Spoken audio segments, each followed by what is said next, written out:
నమస్కారం సుప్రభాత గంటారావానికి స్వాగతం ముందుగా ప్రధానాంశాలు ఢిల్లీ వేదికగా త్వరలో సీఎం కేసీఆర్ ధర్నా హైకోర్టు విభజన న్యాయాధికారుల అంశంపై నిరసన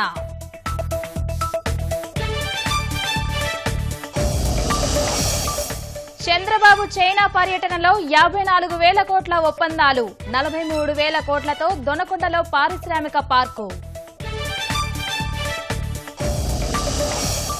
బుధవారం మధ్యాహ్నం సచివాలయ ప్రవేశం 5వ బ్లాక్లో అడుగుపెట్టనున్న 4 శాఖలు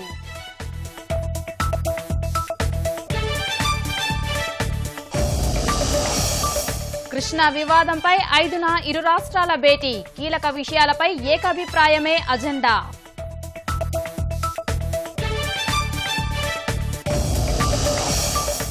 ఆర్థిక నేరగాళ్ల భరతం పడతాం చట్టం తడాకా చూపిస్తామని ప్రధాని మోదీ హెచ్చరిక